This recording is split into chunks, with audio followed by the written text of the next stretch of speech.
Good evening, ladies and gentlemen, and welcome here as we bring you coverage of race number 3 of Season 4 of the Dark Horse Racing Series presented by Troy Lee Designs here at the Magic Mile, New Hampshire Motor Speedway.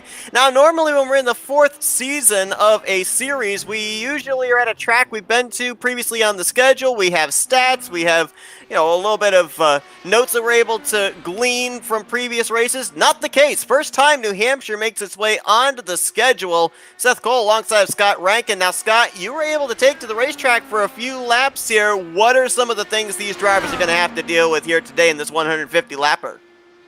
Well, first and foremost, it is a short track. Let's keep that in mind. The turns, they are tight. They're rather flat. There is just that touch of banking, not a huge deal of banking. Now, in the qualifying setups, something that the drivers can do is they can get down to the second groove. That's going to provide the optimum qualifying line. I was just watching Robert Maleska III. Well, he's been a winner already so far in this season. He messed up his qualifying run. He didn't get the optimum qualifying run. What did he do wrong? Had a spin on his first qualifying lap. Reset the car, started again. What he was trying to do was just push the car down too low, too early. Qualifying setup, you can get to the second groove, the second dash lane on the track. Race up, you won't be able to get down there, and he just made a mistake. He messed up his momentum, and it wouldn't have been a good second lap, so he opted to reset, go again. Look, this track is tricky. Overtaking is going to be a nightmare. The drivers, I was actually listening into them during the practice session and what they were talking about. They basically said it's going to be so difficult to overtake. You add in the aero wash and the aero effects, and it's pretty much going to be null and void. You have to get that move done before you get to the corners, because the outside grooves are going to be able to hold a little bit more momentum. So, controlling... I mean, that's what these Indy cars are all about, right? Is controlling the aero weight to the car behind, taking away their ability to generate downforce, generate grip, generate speed. That's going to be what it's all about tonight. See a couple of drivers still sitting at the entrance to pit road. Kobe Moore in the 15. We're now looking at last week's winner from our race at Road America. That is Henry Bennett. And I mean, obviously for some of these drivers, they're going to wait till the very end to be able to put down their lap time. You saw a couple of names jump up to the top of the board there. Jim Brooks was up there by about 44 1,000ths of a second over Maleska, but then Charles T jumped up to the top. Rick Ravon right now currently sits as the pole sitter for this race, but still some big names that have not gone out there and taken time just yet. Obviously, coming into this race, as we've said, there's a lot of unknowns for drivers and commentators alike. But as you said, with it being so difficult to pass, drivers are going to have to kind of adapt their racing style, I think, in order to be able to make sure that they're going to be able to make passes, because it almost seems like the old adage that you would have at a short track. You qualify well, you're going to run well, because you're going to be able to maintain track position. Yeah, but that adage, I mean, that really applies to stock cars more than anything. We talked at length last week about the differences between the stock cars and the differences between an Indy car. Lighter cars, the Indy cars, a lot more downforce. Open wheels, meaning damage is much, much more risky because it's going to happen to a far more vital part of the car. Where you have more downforce, you have more downforce generating structures. They are so vital. The tiniest little nick to one of those structures is going to lose you a big chunk of your overall downforce, because it's, especially if it's at the front of the car, it's affecting the way that the air is flowing over the entirety of the car. So keep that in mind. These drivers ultimately, normally when I come to a track like this, first thought is always preservation, preservation, preservation. Get yourself to that last pit stop window in a reasonable spot. Again, reasonable, making sure that you are able to generate that assault on the leaders if you've got the pace. But at the same time, if you get to that last pit stop and you haven't got a clean car, what was the whole point of running this race? That is what the driver's target's going to be tonight. I expect cautions. And this series is relatively clean. This series is right up there in terms of Indy cars. The drivers are phenomenal. But it's the nature of this track. It's the nature of the cars. It's the nature of the overtaking, the driving style, everything that's required from the drivers. This is a high-intensity track. They don't get a lot of a break around here. From the laps that I was doing, I was starting to feel the wear in my arms. And I've only got a lower-end wheel. So these guys with higher-end wheels are going to be struggling a hell of a lot more. Well, Rick Ravon, who has started out the season with back-to-back top 10s, 6th in the season opener at Michigan, and 3rd place last week at Road America, he is going to be your pole sitter here tonight at New Hampshire. Alongside of him is going to be the 15 of Kobe Moore. Now, so far this season, we've seen Maleska go to victory lane at Michigan, Henry Bennett taking the checkers last week at Road America. What do you think the odds are with some of these names we see up here qualifying towards the front of us, going 3 for 3 and different drivers finding victory lane in the first 3 races of the season? Oh yeah, I mean, have a look at where they qualified. The highest of those two names is Henry Bennett in P6. P6. Remember how difficult I said it is going to be to make those overtakes tonight as well. That's not going to be easy. Maleska, remember how I said he stuffed up his first qualifying lap? And I said that would be crucial? Initially, when he set his lap, it actually didn't look too bad. He was sitting at about 2nd, about 3rd, so I thought, oh yeah, the guy's still managed to generate some reasonable pace. As qualifying's gone on, he has popped out P9. Don't underestimate that. That's on the inside lane. Go ahead, Seth, sorry. No, you're good, you're good. I was just going to point out the fact, too, that's a lot of traffic to work with, and he kind of in the head of Robert Maleska III after last week at Road America, was up there in the top 3 pretty much the entirety of that day, had those mistakes mid-race, and actually DNF'd from the event. He's going to obviously be driving frustrated here today, trying to defend his championship, and last thing you want to do is start this thing out with a whole bunch of traffic in front of you. Yeah, and a whole bunch of drivers that he's not used to running around. You got to remember, so far with his championship, we've had Michigan and we've had Road America, and at both of those races, he's been right up at the top the entire time. At Michigan, he had 4 drivers around him, I think, in that lead pack of 5, and I think he was running at the back of that the entire time. Not really racing any of these guys. The guys that are around him now know that he's quick, know that he is going to be looking to continue that championship dominance. Last week at Road America, he was running in the top 3, and he was running quite closely with them until he made that mistake. So he hasn't driven around a lot of the drivers that he's in and around at the moment. I'm looking at names like Bronson Stafford. I mean, Paulo Hernandez, he was right there with last time. Jimmy Drinan. I believe that's a new name to the series. Henry Bennett, he will know how to drive around. Charles Teed, I believe he'll know how to drive around. Kobe Moore's right there as well. So there's a lot of names here that he will know how to drive around, but just that difference in some of these driving styles is really going to implicate potentially how early this race goes. Plus he's in the mid-pack. The ability for something to go wrong escalates the further back you are. Well, here we go. 150 miles, 150 laps await these drivers. The first time that the Dark Horse Racing Series goes green at New Hampshire. Yeah, just keep your eyes on where these guys are starting to pick up. You can see somebody already. I believe that's Charles Teed trying to get down to the low line. It's just not going to work down there. You need to look after the tires. You're probably going to be running the high line. Think about momentum, the amount of load that's generated and put through these tires. You got to be careful. You got to look after them. You got to try and get the car turned in. Heavy fuel loads. This race and this track is going to develop as these fuel loads burn off. That is going to be so crucial. It's something you don't generally see with IndyCar. There's something right there I think we're going to have to keep an eye on as well, is the ability to be able to avoid a driver when they have to lift out of the throttle on corner exit. We saw right there Jimmy Drinan was looking to the inside of Bronson Stafford for 6th. Could not make the corner without getting out of the throttle, and Maleska III had to jerk the wheel hard left to avoid running to the back of him. Yeah, and that's tires. That's exactly what I said about risk versus reward right now for Maleska. He has got to make sure that he's able to make passes, but at the same time, if it's too risky, like the driver that he's going to attempt to overtake, they're running their best race. They're right where they should be in terms of position. He's not. You know, he's got championship implications. He's running right up the front. Bronson Stafford, remember as well, had a phenomenal race at Michigan due to the fuel run. So he is right up there in championship implications, although it's not on outright speed. So keep that in the back of your mind as well.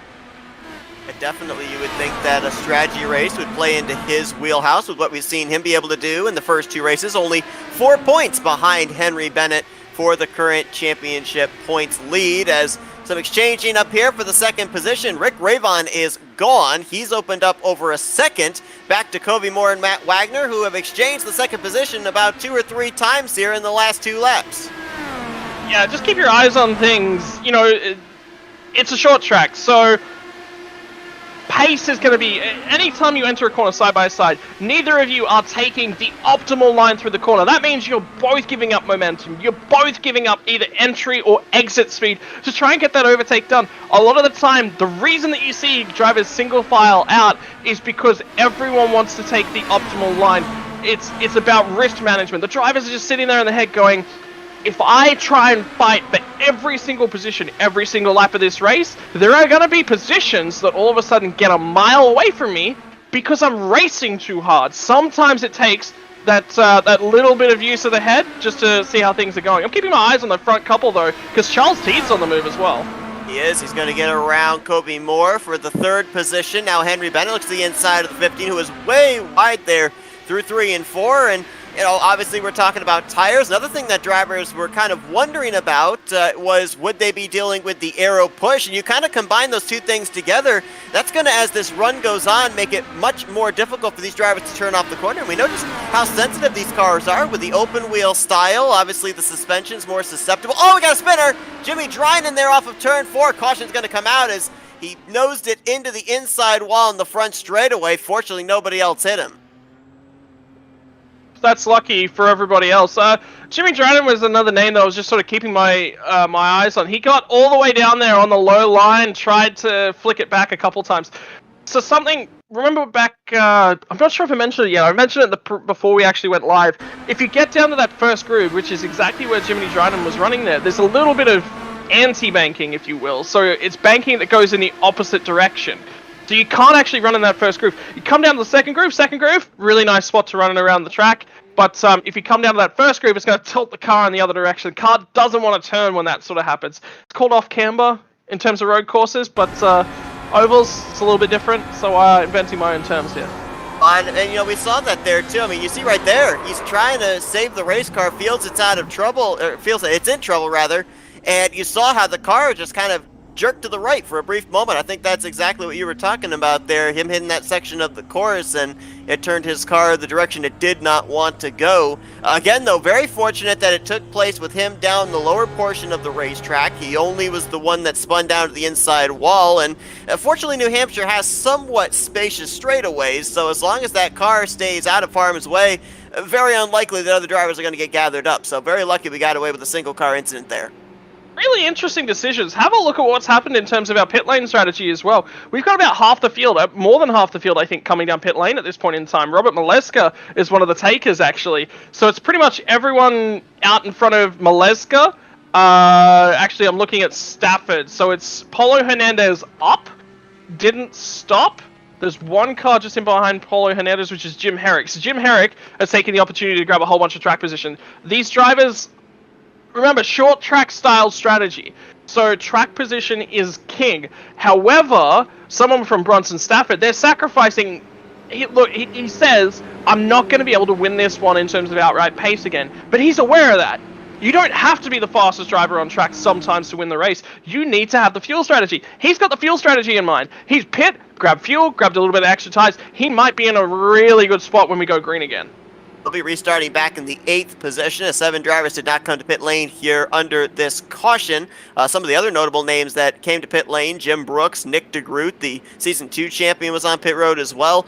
Jimmy Drynan did come down pit lane. He is scored 1 lap down, and he is a faster pair already in the hole. So he cannot afford to cause any more damage to that machine, or that's pretty much his race over with. Everybody else still has their faster pair. Now, these drivers only did about 10 laps there on that green flag run, but we know how abrasive this track is on those tires. With Bronson Stafford back there getting those fresh tires, we talked about at the top of the program, a lot of drivers commenting on the inability to be able to make passes, be able to set up and generate a run, to be able to make a move for positions. Does these 10-lap fresher tires kind of now give that option to guys like Stafford, Maleska, Brooks on back? Yeah, so let's delve into some of the statistics. I believe we're actually probably going to be going green this time by. Yeah, there it is. So I was out there for about 5 laps. Front right was burned 4%. So you're burning roughly, just a little bit under a percent a lap. That's a lot of wear for an IndyCar. But then again, these tires last a fair bit longer. They're not a stock car tire whereby the heat degrades the tire's performance as well. They're not as big a tire, so therefore, the ability of the tires to sort of fall off is bigger because there's a much larger contact patch in terms of the tires. So yes and no, but they're going to be better off. Bronson Stafford will have a view on the long strategy. Robert Maleska's done it because from the position that he's in, that was a close one. Yeah, right up on the back of Jim Herrick as he's trying to hold off Robert Maleska III. So things getting tight back here with the drivers on fresh tires. Jim Herrick, you got to remember, Jim Herrick is out of sequence. This is a driver that was running towards down 15th or so area before, opted to not take the pit stop just purely because he gains a ton of track position. That means it's risk factor for him. It's risk factor he's got to manage. He's doing a great job though, and ultimately Maleska right now is having an issue trying to pass Bronson. He is burning up a lot of those tires. When you get down on that lower line, you're turning more. You're putting more turning input in, and that means the tires turn more, and the contact patch isn't as neutral to the direction you're trying to take the car. What that means is the tire starts skipping sideways across the road. That's what generates a lot of the tire wear. It was interesting because I was talking with our broadcast colleague Matthew Rodriguez before this race as well, and the numbers we were given as far as fuel are about 38 to 40 laps, depending on how much draft you get or do not get during the course of the run. We weren't really told what the tires look like at the end of that 38 to 40 lap run. And we were kind of bouncing around the idea of the possibility that some of these guys, by the time they get to the end of that window, the tire might be worn down so much we could end up seeing some tire explosions here at New Hampshire. Your thoughts on that? I don't think so. I think a lot of these drivers will be aware that tires are a risk, and they'll just look after them a little bit. Like, I actually thought Maleska was going to be about to clear Bronson Stafford, so let's keep our eyes. This is the window that we need to keep our eyes on, because this is the tail end of the pack that didn't stop, didn't take tires, didn't take fuel, and the leaders are the guys that did. So Stafford and Maleska are just going at it. Maleska cannot get this move done. This is one of your premium drivers. Oh, we might actually get it this time by. No, he's going to be able to. Yeah, it just seems like, I don't know if it's that Stafford's able to get back to the throttle a lot sooner, or if Maleska's afraid that the car is going to push up on that inside line, and so he's having to feather it a lot more on that inside line. Combination of both. The other factor is that just by being on the high line, the radius of the corner is much wider. In terms of physics, the shorter the radius of the corner, we all know this, right? Because we all deal with this in our day-to-day lives in terms of driving around. The shorter the radius of the corner, the slower you have to go. So what Stafford's doing is he's going to give up. The shortest way around the corner, the quickest way around the corner is the shortest path, right? The shortest path is that lower path, and Maleska's just opted to just send it here, send a lot of pace through the early phase of the corners, he gets the move done. Now he sets his eyes on Jim Herrick. So the higher radius means he can carry more speed through the corner, and Bronson Stafford is scrubbing his tires less. There'll be less steering input to get the car around that phase. Yeah, it's a little bit longer. Yeah, you're giving up a little bit in terms of pace. Wow, look at that pace difference. Gets by Stafford and he disappears up the road, does Maleska. Yeah, he did. He opened up about 4, now 5 car lengths between himself and the 61, and I'm almost wondering if that might have possibly been Bronson Stafford saying, all right, you've gotten around me, now I'm going to go back into tire conservation mode. I think he was spending those last couple of laps trying to keep the 91 in his rearview mirror. Now that he's in his windshield, that strategy has changed for the 61. 100%, and you've got to be flexible in terms of the way that you build that strategy up and the way that you race other guys as well. Yeah, you want to race him hard because this is effectively on corrected pit lane strategy. That's the lead of the race. So Bronson Stafford's doing everything he needs to do, but at the same time, it's like, I'm going to race you hard. The instant you get there, the instant you've got the move done, okay, no worries. You've got the move done. That is smart race car driving. I'm not going to just hand it to you. You have to come and take it, but once you take it, I'm going to make sure we both get through this, okay? Really good job by Bronson Stafford there. We're watching last week's winner, Henry Bennett, try and reel in Charles Teed for third. The driver that was chasing Bennett most of Road America last week was Polo Hernandez. He's right behind him in 5th place, and I was watching Bennett coming off the corner a couple of laps ago, and I want to go back to the point I was going to try and make back during that first run just before the drying and spin.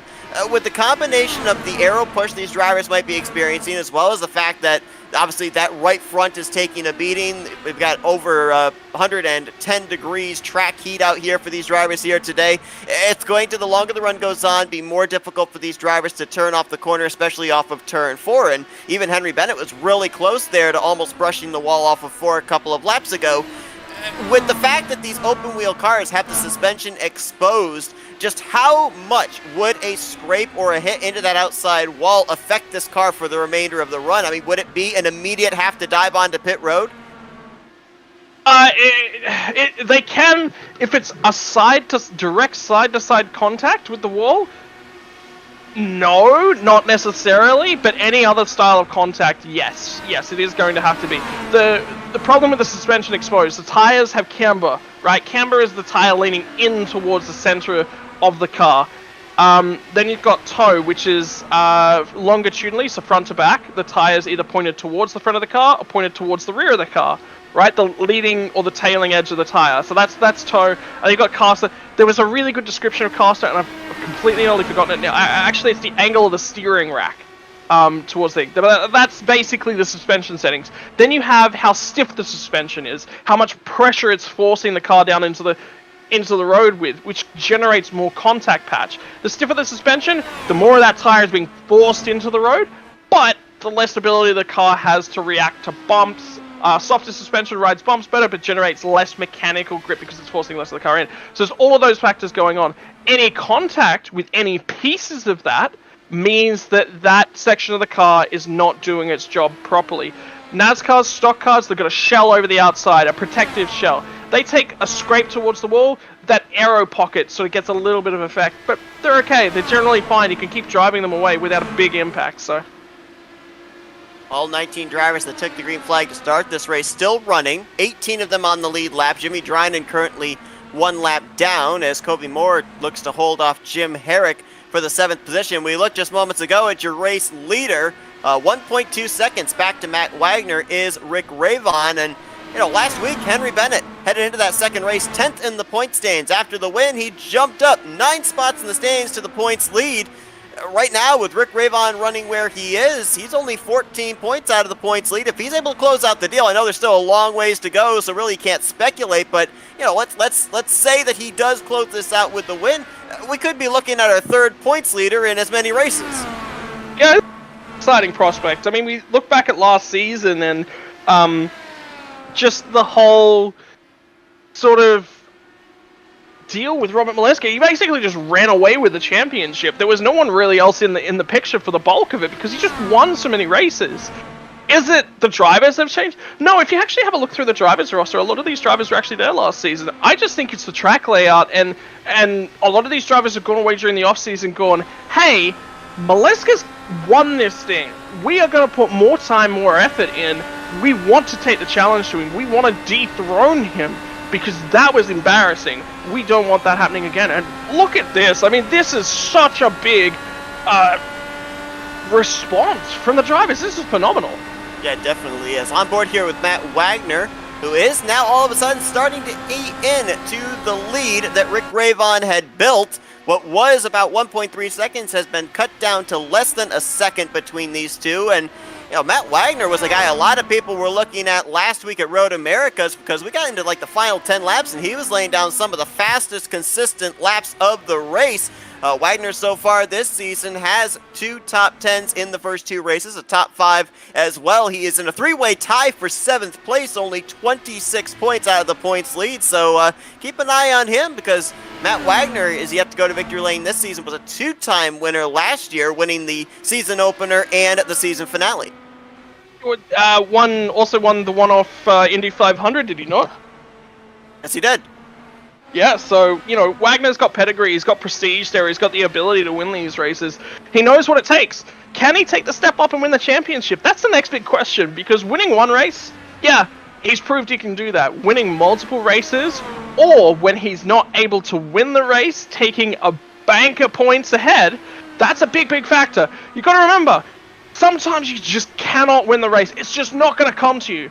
When that happens, you've got to make sure that you risk assess, that you fuel strategy assess, you assess everything and you go, okay, I can't win this race. Can I grab a 3? Can I grab a top 5? Make sure that when my rivals are also having a bad day, I'm grabbing as many points as I can, because a lot of the time, winning the race, yeah, that's a great job, but the championship battle that's going on in behind them is so much more important. If you outscore your rivals at every single round, bingo, championship.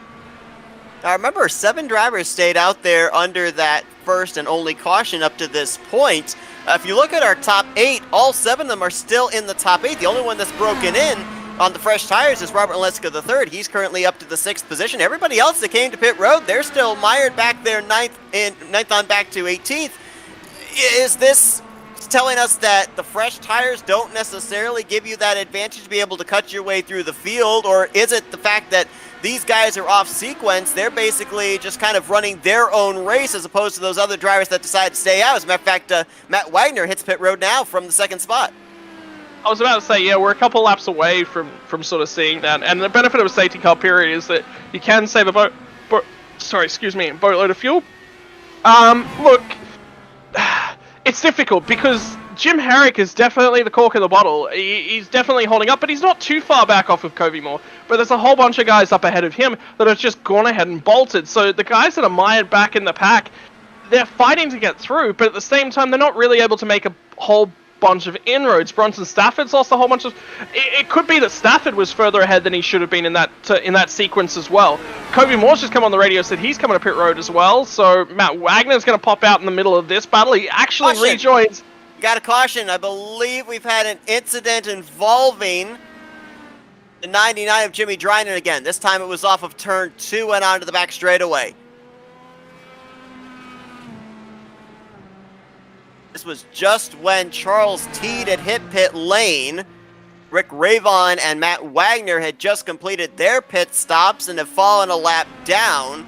Obviously, this is not what they wanted to see. They wanted to have this thing completely cycle around. We'll go back and see what happened to the 99. Second caution and second one that's been brought out courtesy of Jimmy Dryden. Well, that's contact actually with Bronson Stafford. That is... I don't know, remember when I was talking about side-to-side contact? Well, there's your side-to-side contact. It's so light, though. I don't think either of them are going to have massive damage. And it's kind of surprising there that I'm not really sure what happened with Dryden after the initial contact, because they both kept it going, facing the correct direction, and all of a sudden, off of 2, that thing just snapped. So he's gotten unsettled whether or not there is a slight amount of damage to Dryden's side pod, and that's creating an aero wake, which is on the loaded side of the car. He can't get the rear to stabilize itself immediately afterwards. The other thing is, Stafford's created a hole in the air right at that point, which means he's got less ability to keep the car, under his control. So. You see right there, he did have the car counter-steered, trying to save it. The back end just stepping out on him. So the second caution comes out here on lap 42. And I'm not exactly certain what the situation is going to be for drivers like Rick Ravon and Matt Wagner, who were running first and second just before that caution came out and just before they hit pit lane. I mean, are these guys... Well, I'm not sure if they're going to be able to get a wave around here. I don't know what the situation is going to be for them. Because the whole field at this point is at the back end of their fuel strategy, so everyone needs to come in and grab fuel. So the guys that have pitted will come out, and then they'll be at the lead. They'll be directly behind the pace car, so they will get the wave around. Additionally, Lucky Dog rule has been enabled, which is not an IndyCar rule, it's an NASCAR rule. So Matt Wagner did pick up the Lucky Dog there, so he gets the option to take another free pit here, whereas the other guys that did pit around him don't get that opportunity. I mean, if you're in Matt Wagner's shoes, you're already going to be at the tail end of the field. I'd probably just come down pit road and take that extra stop. Yeah, top off the fuel tank there, because they'll be starting shotgun on the field regardless of whether you come down or not. Rick Ravon right now being scored on the lead lap as he is ahead of race leader Henry Bennett. And behind the pace car, we'll see he'll probably go around, get his lap back when the lights go out atop the pace car, indicating 1 lap to green. So our top 5 changed up quite a bit from what we had just before that caution waved. Henry Bennett, the race leader, Polo Hernandez in second. So they're first and second once again. Oleska there in the third position. So that's basically your top 3 from the first half of last week's race at Road America. You've got to hear again 1 week later at New Hampshire with Kobe Moore and Jim Herrick completing the top 5 here for this upcoming restart. What a strategy play this is from Robert Maleska. He's played himself into things in terms of fuel strategy. He's played himself. You remember how I said, coming down early, he was mired back in traffic, so he needed to create an overlap somehow. Now, because he saved that extra fuel, he's run that extra distance, he's had guys pit from in front of him who are now going to be right at the tail end of the field and have to fight their way through. All of a sudden, the road ahead of him has just opened himself up, and he now pops out. He's going to be P3 on this restart. That's a huge strategy play. That's some heads-up pit lane strategy from Robert Maleska. Definitely is. He started this race back in the 9th position, and less than 50 laps in, he's worked his way up 6 spots to the 3rd spot. But they're all going to be chasing last week's winner and the points leader, Henry Bennett, as he will go right up against that safer barrier through 3 and 4 and lead us back to the green flag. Looks like Jimmy Drynan actually took the wave around under that caution as well. He did not come to pit lane despite bringing out the yellow. And so all 19 cars are going to be on the lead lap here. Actually, correction, there's Jimmy Drynan in the 99 there, down on the inside of the back straightaway, going to go a lap down again. He went to pit lane as well, so he's going to trap himself a lap down. He's going to be the first car a lap down, so he's grabbed his pit stop as well, so... Tough night for Jimmy Drynan. He got himself into a reasonable position in terms of the field that last green flag run, and then, contact with Bronson Stafford, it happens sometimes. Sometimes the race just isn't in your favor. We're in an interesting phase of the race, though, here, Seth, because all of a sudden we got Bennett, Hernandez, and Maleska battling it out for the lead, and this is the highest Maleska's been. He's definitely got the pace. He's definitely been one of the few cars that's been able to overtake. Now... can he do it against guys that are running at the head of the field? That's going to be an interesting prospect entirely. Yeah, all 3 of these drivers, your top 3, started this race from outside of the top 5. Bennett, the highest starter in 6th, Hernandez from 10th, and Maleska from 9th. So they have picked up anywhere from 5 to 8 spots since the drop of the green flag, been able to work their way up here to the front of the field. Now, we know for certain that these guys are going to have to be on pit lane at least 2 more times before the conclusion of this race. One thing we were given before this race took place is some of these guys, they've got a target lap in mind. If they can make it to lap 113, it would then be their final pit stop of the day. Still a long ways to go, but I guarantee you the strategizing on what to do before you get to lap 113, that's already in the works for a number of these guys. Yeah, and it's about playing yourself backwards in terms of pit lane strategy. You don't start the race and go, well, I can get 40 laps from here and I can get 40 laps from there. It gets me to 80. Then another 40 lap gets me to 120. No, you actually start at 150 and you work your way backwards. And IndyCar, obviously not green white checkers, so you don't have to play that scenario out in your head. So you go 50, 150, all right, 110, 70, 30. So long as I can find a pit window in there that shifts me beyond those lap numbers, that's what I'm targeting. And with a caution right here, that's exactly what it's done. That 10 lap run at the start that we had, 11 laps before the drivers come down pit road, that's perfect. That plays slightly further into the pit lane strategy. That opens up a few more options. Now at 44, neutralizes that pit lane strategy once again. These guys come back down pit road, they get that top off, gets them through to lap 84-ish. All of a sudden, now they've got flexibility in terms of when their last stop is.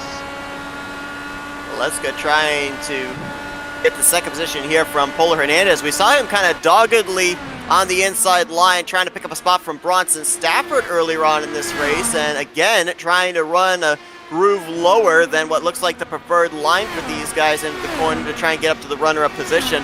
I want to touch again just a little bit, embellish a little bit more on what you were just talking there about with the whole working the race backwards. I mean, there's a lot of series, a lot of leagues where drivers will have spotters that are keeping track of not only them on the racetrack, but they'll also work the calculators and do that strategic, that strategic part of the race for the driver. That way it allows the driver to just keep his car clean and be out there race and whatnot. So driving. Yeah, so how difficult is it as a driver, if you don't have the luxury of a spotter, to not only make sure that you handle your duties as a race car driver, but also be your own crew chief and have to work the numbers, all the while trying to keep yourself up there and maintain your track position? So in that sort of a situation, yellow flag's actually going to come out. Out of caution, that's Jeff Heisong in the 18 on the front stretch. So this is really interesting because we've been green for, remember the first run was 11 laps, we've been green for about the same period again. The other interesting factor about coming down pit road here, it's lap 57. By the time they get to the pit road, it'll be lap 58. That gets us to 98. All of a sudden, there's only 10 laps you're going to find in terms of fuel. Can you save that distance over about 100 laps? I think you can. Yeah, so getting back to the spotter, it's not necessarily a spotter in these terms. The drivers will have automated spotters. The whole role of a spotter, car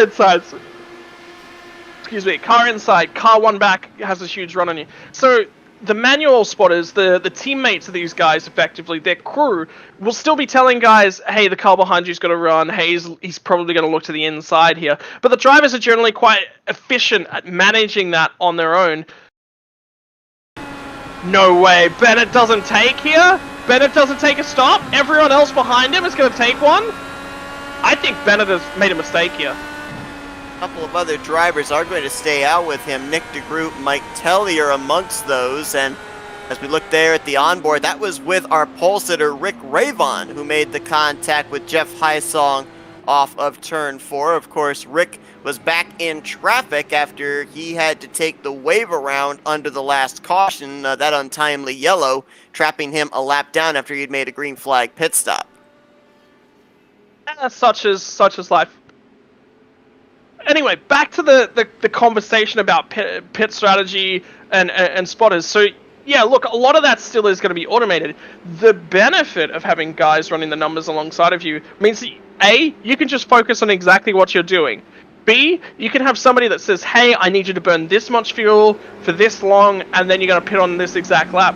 That's really good. You can just follow instructions as a driver. That's what the drivers do in real life. They're told, you need to run this lap pace, you need to run it for this many laps, and doing it, you need to burn this amount of fuel. If you can't do any one of those three, you tell me, and we'll adjust the strategy. Right? The drivers are there to drive. That's how it works in real life. They drive, they don't do the strategy. I mean, Fernando Alonso is a different kettle of fish. He makes up his own strategy on the fly, and generally makes a strategy for the rest of the team whilst he's at it as well. But when you're doing that as a driver, when you're planning all the strategy and running all the numbers like that, yeah, sometimes what will happen is when you're on a straight line, you'll just jink a little bit either side because you're looking at numbers on your second monitor, because you're trying to get fuel readouts, because you're trying to do up the math to get targets. The math you can do all on your head. You have to be a mathematician to be a successful car driver on your own without a crew. The math itself is actually relatively easy, so don't be put off by that. But yeah, the guys with crew, whilst they may not necessarily be told burn this much fuel, run this lap pace, pit on this lap, they will be told you need to burn this much fuel, your pit window is going to be about here, because they're not paid to do this, remember. They are just amateurs, a little bit pro-am in essence, but they're not going to be paid to do this at such a high level. They do it, and through practice they get better at it. That's basically how that works. So they do the best job that they can. At the end of the day, having somebody else alongside of you that can help you manipulate the race, that can help you keep track of what other drivers are doing, it's always a benefit. Well, we had ourselves a total of 7 drivers stay out under this caution flag. Henry Bennett, Nick DeGroot, Mike Telly are going to be the top 3 when we go back green. Gary Corley lines up 4th. Rick Ravon and Matt Wagner, they stayed out. They'll line up 5th and 6th.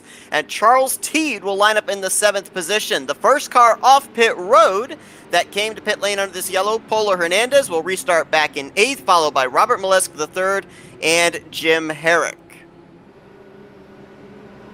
Spicy. So, think about it. 7 seems to be the number that we're getting tonight. 7 seems to be the number of cars that are staying out.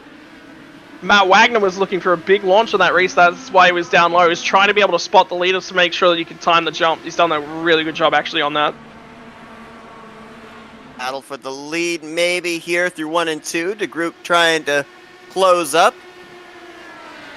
Battle for 4th place, Rick Ravon along the outside of Gary Corley. He's going to make that pass work, so Corley starting to drop back now into the 5th position, and he'll fall into the clutches of Matt Wagner in that 11 that you were just talking about. And this is crucial. So something else I didn't actually touch on was that all the drivers that got trapped that lap down, in terms of pit strategy, where they took the waiver out, they were actually at the tail end of the pack. They had no option in terms of where that sucked them out. So you're looking at Rick Rayvon, you're looking at Matt Wagner, you're looking at Charles Teed, all of these sorts of guys, when they took the wave around there at the back, so they had to stay out there. They needed to buy all of that free track position back. That means they're still fuel compromised, though, so keep your eyes on that. Rayvon trying to now work his way back up into the top 3 on the back bumper of Mike Tellier. And you remember we saw that Maleska III, when he was on the fresh tires, he was trying the inside line. Rick Rayvon's actually going half a groove to a groove higher than some of the guys in front of him going into these corners. So you have to wonder if some other drivers back there, like Maleska III, might notice that and might try venturing up to that top side to try and make some forward progress. Yeah, make sure that you venture up there nice and early, especially when there's no overtake that's relevant on you as well. You want to get that knowledge, get the feel for what the car... Ooh, my word, apparently I haven't had enough sleep lately. I cannot stop yawning today. It's not because of the action on the track. The action on the track is actually spectacular, especially for what I was expecting here. But yeah, you want to venture out early. You want to venture out whilst you're not under threat. You want to venture out to get that information, to get that read on guys. And if you actually keep your eyes on Polo Hernandez, he's now spotted it, and he's actually doing it himself. Right now, he is in that 8th position. Highest driver with the freshest tires as they currently run. Ooh, things got a little congested there off of 2. As that was Charles Teed, who had to move to the inside of Gary Corley. Also had Wagner that took a look there on Rick Rayvon, and now actually might take another look here off of 4 onto the front straightaway. Meanwhile, up at the front, you got Henry Bennett showing the way, and Nick DeGroot, this is the highest we've seen him in the running order the entirety of the season. Right now holding down 2nd place, of course, former champion back in Season 2, had 5 wins during the course of that year. He went to victory lane twice last season and finished 3rd in the overall standings there, and obviously looking for a little bit of redemption here this season, because I think a lot of people looked at Nick DeGroot heading into last year. Hang on, Seth, there's a big fight. Maleska's just sent it. He's got past Polo Hernandez, and he's trying to get past Gary Corley as well. They're neck and neck coming down this back straight. And this is the fresher tires. About 7 lap fresher tires to the inside. Could not complete the pass there on Gary Corley, though. And we got a caution. Target. That was not his target. His target was just getting past Polo Hernandez. Everyone's checking up. As it was a wreck over in turn 4, Gale Brooks, and I believe that was the lap machine of Jimmy Drynan getting into it. So Drynan is 3 for 4 in being involved in tonight's yellow flags. Gale Brooks was running towards the tail end of the field, but had kept himself on the lead lap the entirety of this race up to this point. That'll probably be him done too if he's been collecting in that wreck, because he's got no fast repair left. I mean, he had to run clean. He had to basically look after himself as much as possible. Watch up ahead there, the 99 of Jimmy Drynan. Oh, he makes contact with another car. I think that's Kobe Moore in the 15, who was to his inside, and nowhere for the 71 of Gale Brooks to be able to go. You can see the damage on the right front wing on the 71. Gale does have a fast repair available, but as you mentioned with Jimmy Drynan, it looked like the entire rear wing was gone off that machine, and he had already used his fast repair back on lap 11, so more than likely either his day is done or he's going to be sitting on pit road for some pretty extensive repairs. Was already running 3 laps down. This is just going to put him further and further behind the 8 ball. What? I'm having a look at the rear end of that Jimmy Drynan car too. That looks interesting without a rear wing structure. It almost looks like it works. Kind of reminds me of those old slot cars. Yeah, I was about to say something along that sort of, we've got Formula Fords out here, which is very similar to the Formula Vs that iRacing has just added with a fair bit more power. And it reminds me quite a lot of those, except for, you know, still has a lot of wing and bodywork structure, side pods, the whole deal. So, but anyway, look, it's interesting. It's great to know. I'd say that's pretty much going to be Drynan's night done, unfortunately for him. Mike Tellier has had a phenomenal race so far. All of a sudden, he's running such a long way up here. He's doing a phenomenal job, and all of a sudden, he's played himself into contention. He hasn't taken a pit stop here. He's the only car not to have taken a pit stop here.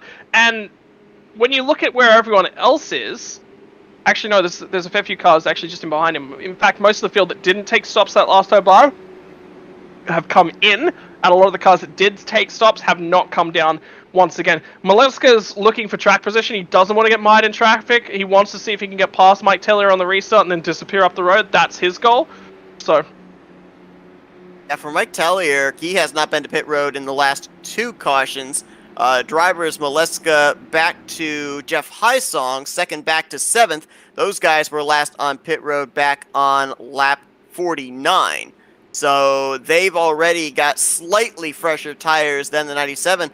I got to wonder about the strategy here from Mike Tellier as well. I mean, is he maybe trying to save an extra set of tires in case we get a late race restart, give himself that little bit of an edge over the rest of the field? Because as we've seen on these last couple of restarts, with drivers off sequence by anywhere from 7 to 9 laps as far as their tires to the competition around them, it hasn't made that much difference.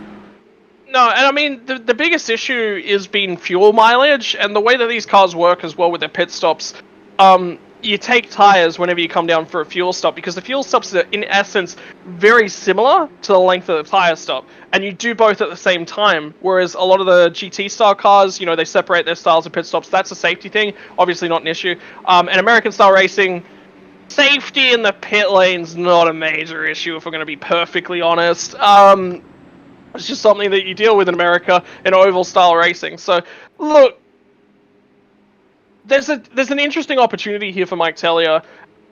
He hasn't had tire fall off. The guys around him haven't had tire fall off. He's been in traffic, and I have a feeling that Tellier's been looking after those tires as well. He hasn't been pushing the car anywhere near as hard. So, tire fall off? Yeah, it's there, but I think the fuel mileage is just too short for the tire fall-off to be a thing. That's what I'm getting. I mean, there could be some guys who are struggling, especially if they're being forced to make overtakes. Robert Maleska's the guy that I'm most concerned about, but I think he's actually good. He's got the skill to look after those tires to the degree he needs to. Getting ready for our 4th restart of the day. Tellier back up through the gears, opens up a little bit of distance between himself and Maleska the third. It's going to be about 2.5, 3 car lengths he'll have in hand going into turn 1. Maleska going to run about a half groove, almost a full groove higher, try and get a run down this back straightaway. And so far, 4 cautions here tonight. In those 4 cautions, 2 of them have been solo car spins. The other 2 have been only really 2-car incidents, so kind of minute incidents here so far in this race, but now we're into the second half of this race. So does that change? Do we continue to see these somewhat small cautions, or do we start to see the cautions and the damage level ramp up even more, getting close to the checkered flag?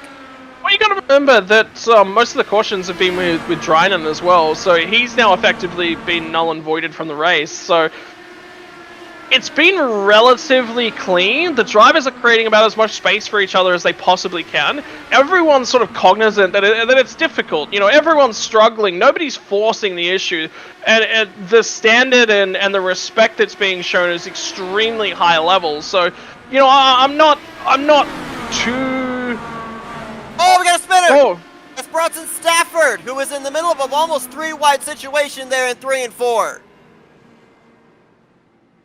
Brooks spins it around as he was trying to avoid the 61 off of turn 4 as well. I don't think Brooks hit anything, but a lot of damage sustained on Bronson Stafford, second in the points.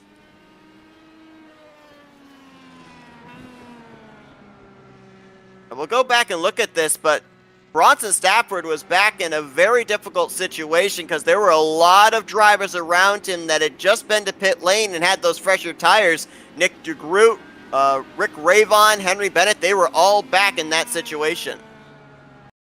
It's like you said, 3 wide. He's got to create space on the outside. He's got to create space on the inside. I can't tell. It's one of those difficult ones. Where did he come down? Or did the car underneath him come up? Yeah, he come down. Yeah, that one's on Bronson. He'll have a look at that. He'll be a little bit annoyed with that, but he'll learn from it. He's got fast repair, so he's not dead in terms of race scenario. Rick Ravon, I think, caught the fence slightly as well, so you might see him come down and get that car fixed up. That's a nightmare scenario for Rick Ravon because he needs to, you know, clean things up, do what he possibly can to get himself back in the action. This is interesting. This is interesting. I mean, on board here with Rick Ravon, and yeah, he not only gets the wall, but he also actually had some contact with the 61, and that's the risk that you run. We'd seen when he was back in traffic that he would run right up there in that outer groove to make forward progress. Unfortunately, doesn't matter the fact that there's a somewhat limited banking here at New Hampshire. There still is banking, so if a car gets in trouble, it's more than likely going to drift up to the wall, and that's where the lane that you're running. So Rick Raybon having to come down pit road, our pole sitter, and I was going to touch on the fact, and now we can actually add a few more drivers to the list. Up to that caution, we had only had 3 drivers that had to utilize their faster pair, Jimmy Drynan, Gail Brooks, and also Jeff Highsong. Well, you can now also add Rick Raybon and Bronson Stafford to that list.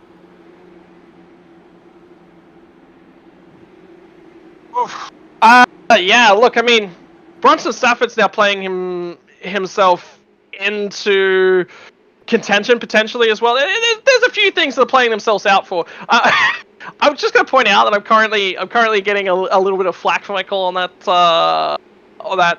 Look, it's difficult. Let's analyze the scenario from all 3 drivers' sort of perspectives on that caution. You've got, I believe it was Jeff Highsong on the bottom side. That's he's attempting to make an overtake. He's trying to send that car nice and deep. He just about holds his line. Like it's difficult because the natural line here is to start high and then dip low. Right? That's what you really, really want to be doing in all of the corners here to maximize your line. But you don't want to be dipping all the way down. And then if you get all the way down, you're losing so much momentum that the car naturally wants to drift itself back up. It's a difficult scenario. Bronson had to create space for the car that was on the outside on the entry. He's done so. He's tried to then get back to the power, and he's cut down a little bit. I mean, it's a difficult. It's like Stafford, if you're going to put it... I mean, it didn't really necessarily have a direct look at what Highsong did in that one. But from my mind, he actually stayed directly within his groove markings. See, this is what do you analyze it as a driver? That's the perspective that I'm taking from it.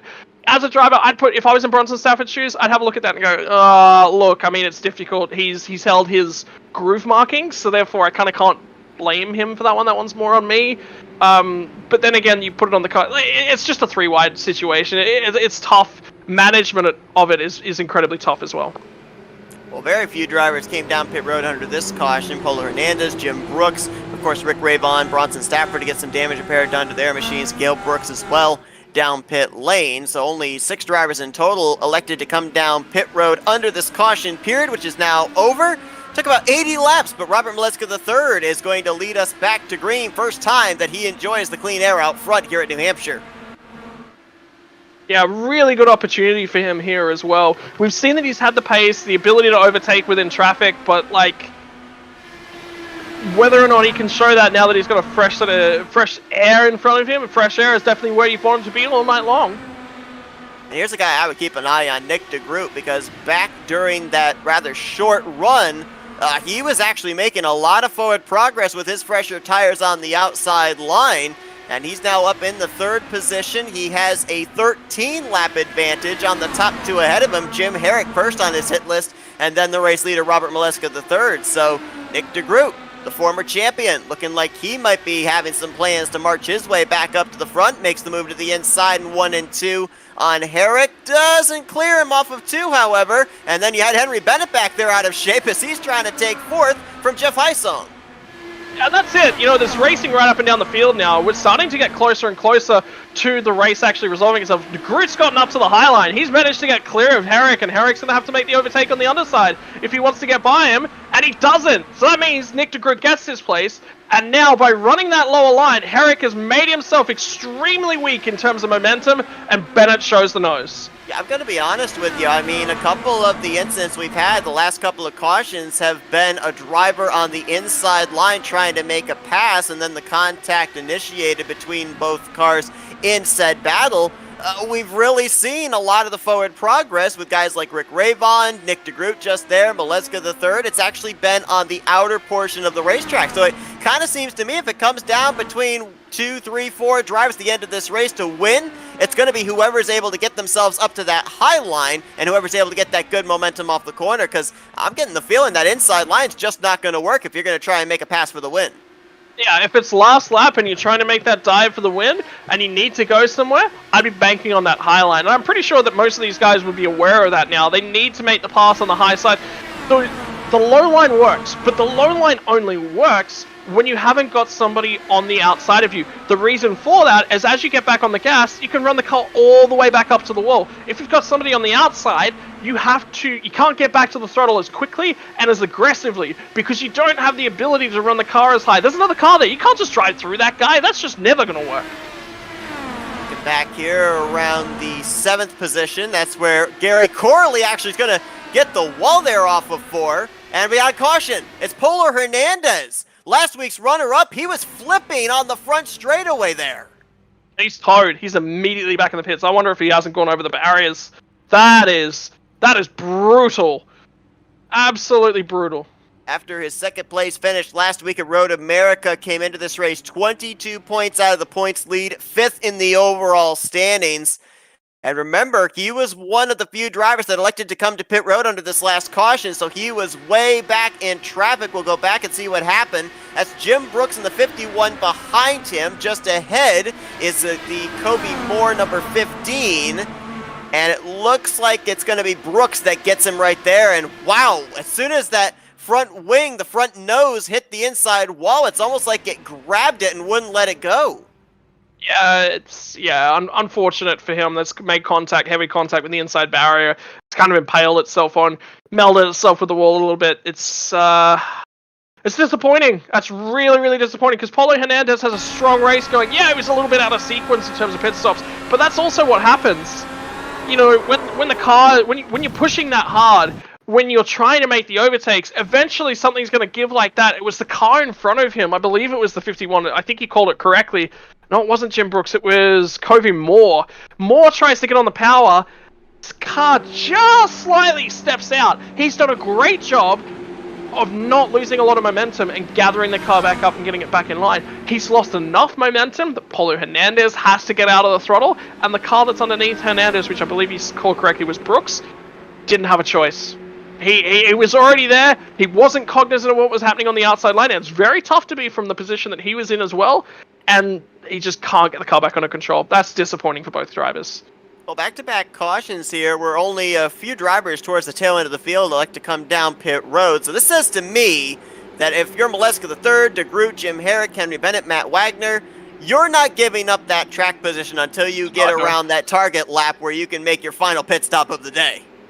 Yeah, well, you got to remember, from the situation that we're in, there is only one stop to go. No matter what strategy you're on, there is one stop to go. The other thing is, with these cautions now starting to happen back to back to back, you want to leave it as late as possible to come down pit road. What's the reason for doing that? Well, okay, all right. There's 2 ways to go. Once you hit that target lap number, you can come down, but the issue is you mire yourself back in traffic, and that risk factor comes up. It comes up, it comes up, it comes up, right? Now, if you go down pit lane on the green, you're a lap down, there's nothing you can do, right? You're kind of screwed effectively. So these drivers are not looking to come down pit lane on the green. They're going to run as long as they possibly can whilst the green flag is in the air because they just don't want to risk it. And there's a couple of drivers who have already been caught by that. In terms of caution pit scenario, well, once we hit that lap marker, I'm coming down. But when I do so, I am coming down with the onus on me to be extremely careful. Now, remember what I said back at the start of the race? Get yourself to that last pit window with a clean car. That now gets thrown out the window because of the caution scenario that's starting to play itself out. Cautions, precautions, the reason why, more cars closer together on track, more car interactions, it gets a little bit crazy that way. So, why do I want to come down as early as possible? I want to put myself in a position where all the other cars ahead of me now have to pit. That hands me track position in the latter half of the race. I give up track position earlier to generate track position later. That relies on there being more cautions. We will definitely see if there will be more yellow flags in the future of this race. We're working our 6th caution of the night here at New Hampshire. And again, we talked about this top of the program, and it kind of bears reiterating. It's the first time that the Dark Horse Racing Series has taken to New Hampshire with their Indy cars.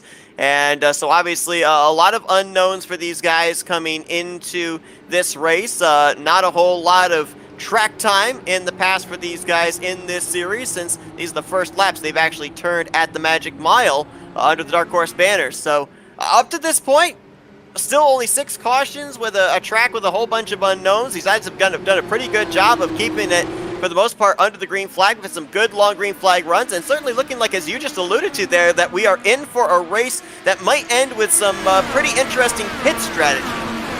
Yeah, it's just about getting your head switched on. The drivers have got a lot of opportunity to cool down about now. Cautions are extremely boring from a driver's perspective. You're trying to save as much fuel as you possibly can. That's about the only crucial factor. Look at that move by Nick DeGroot around the outside of Robert Maleska III. I don't think even Maleska knew that DeGroot was there. All of a sudden, he looks at his windshield, and he's running P2. DeGroot is pulling away. Now, bear in mind, he does have fresher tires than Robert Maleska III, but DeGroot has kind of shown that he's got equal, if not slightly better, long-run speed as well than the 91. So let's see what Nick DeGroot's going to be able to do here on this run. Obviously, these drivers shooting for around that target lap, somewhere between lap 113 to 115. They should be able to make it the rest of the way on fuel.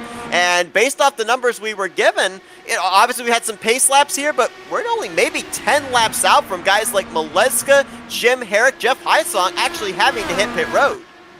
Yeah, because when did they last pit? Lap 59, lap 60? So they've had multiple caution runs. They're probably able to save somewhere in the realm of 8 to 10 laps worth of fuel. So I think that they can get to that critical lap number of the 110 mark. It's going to take some fuel strategy from them, which is what Robert Maleska was probably doing those early phases. Now, the tires, you talked about it. Have a look at the different layout or the different turning points, the different driving styles that both of these drivers out in front are taking right now. Nick DeGroot is coming down a lot later. Maleska is getting into the corner and getting to the low side very, very early in the corner. What that does is it makes you check up very, so you've got two ways to go about it. You can either drive it a fair bit deeper in terms of pace, you drift up a lot earlier in the corner, and then you'll lose a lot of exit momentum, which is quite bad around these sorts of tracks. I don't think Maleska's doing that. I think he's going the opposite direction. I think that he is slowing down a little bit earlier, getting the car turned, getting the car back on the power as much as possible, maintaining as much of that straightaway momentum as possible because he's got that aero benefit of the car in front.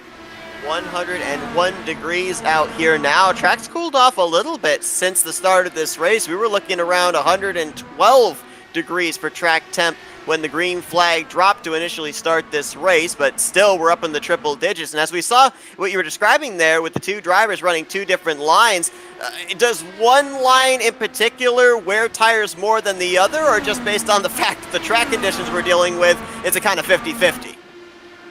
Look, like I'm going to go back again and say that fuel window, yeah, one of these lines will wear the tires a little bit more. It's the one that's, whenever you carry more pace into the corner, you're asking more of the tire, right? So whoever's driving deeper into the corner will be wearing that tire. It doesn't matter which line that you're taking. The arc that Nick DeGroot is actually taking, it's what we call a late apex in terms of a road strategy, which is where you turn in very, very late. You're opening up the corner, though. You're making the corner a lot more straighter on the back end of it. So I think that DeGroot is probably wearing a lot less tire than Maleska, but given the stage of the race that we're in, it's going to be quite minimal, especially with Maleska on low fuel. Obviously, we've seen a lot of drivers gain track position based off of pit strategy, and one of those is Jim Herrick. Good run here by the 40 machine. He's trying to hold off last week's winner, Henry Bennett, for the third spot, but right now, Jim Herrick, he's looking for his first top 5 on the season. An 11th and a 9th place finish in the first 2 races so far this year. Obviously, the most competitive we've seen him so far this season, and he's been one of those drivers that's been able to utilize the pit strategy to his advantage and then maintain the spots that he gained.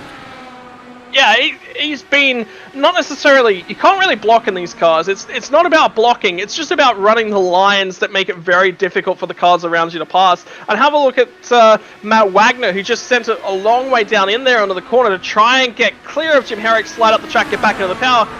Herrick just got in the power on the outside, drove around him again. So Wagner's got to build that gap. But as soon as the guys get past him, they put a lot of space on him. Look at how far Henry Bennett has already galloped away.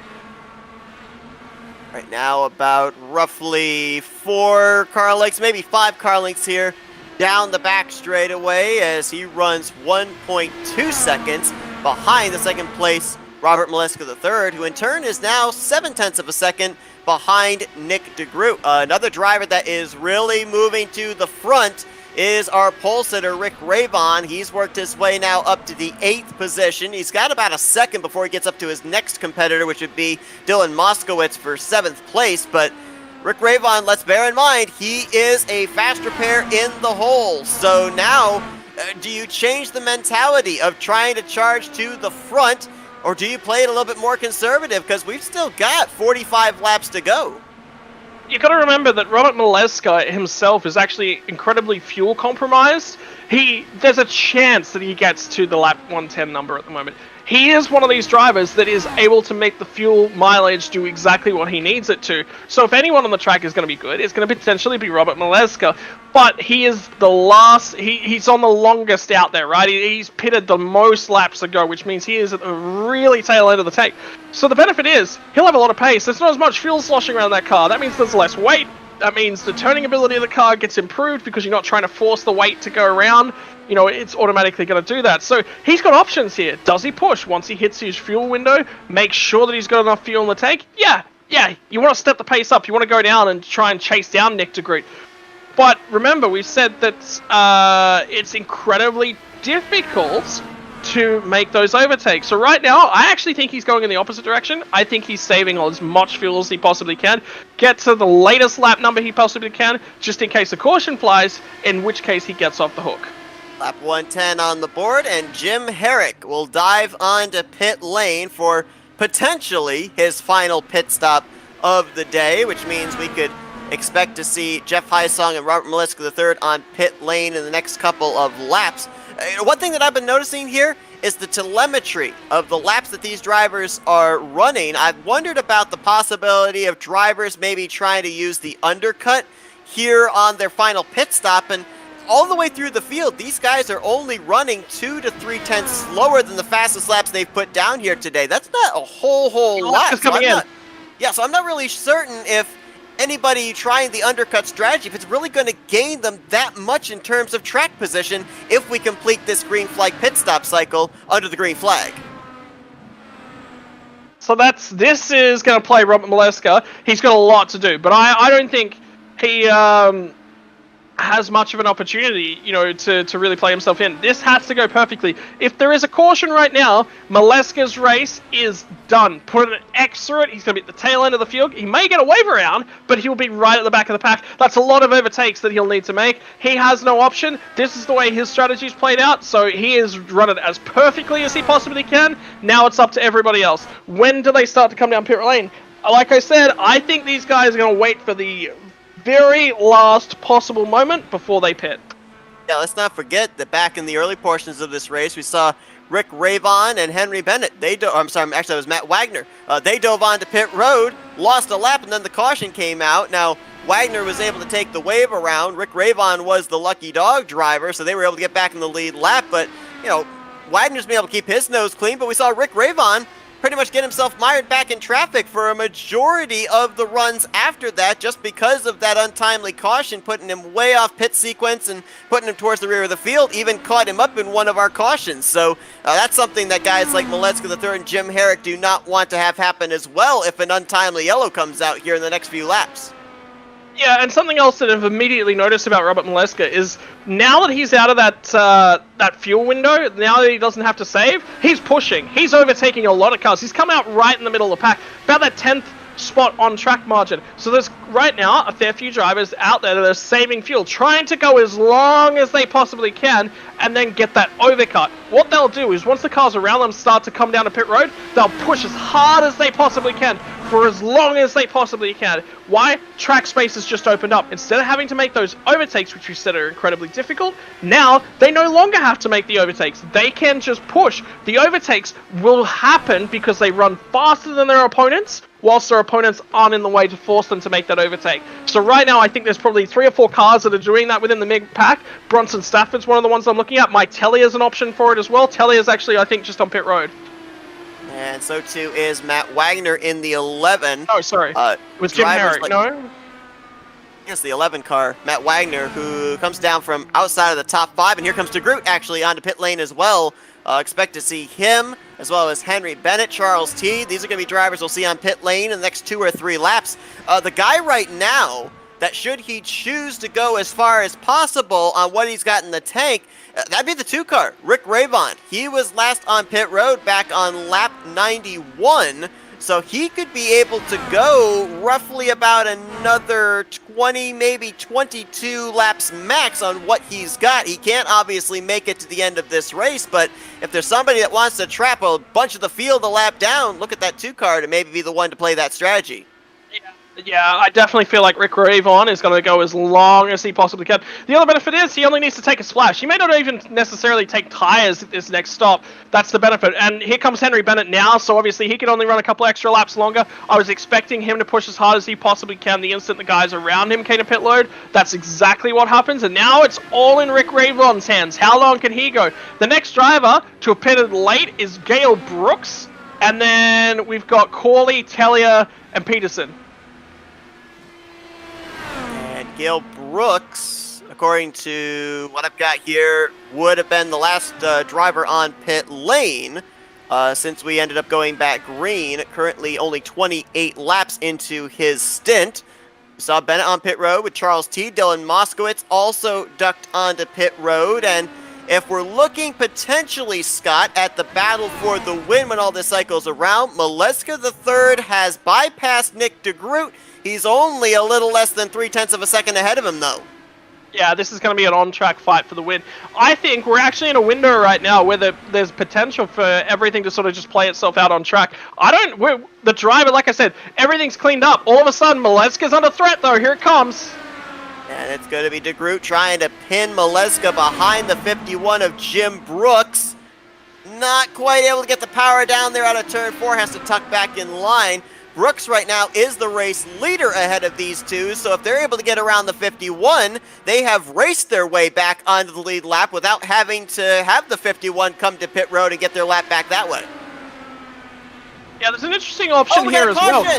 Matt Wagner has run into issues off of turn number 2. Other drivers involved as well. Jeff Hysong has been collected up, and I believe that's Mike Tellier in the 97. No. Well, if Tellier can get this fired up and going again, he's good, right? He's still going to be in the top 5. Potentially. Oh, my word. What is happening? We've got to do some unraveling. That's Gary Corley there. No front nose, no rear wing.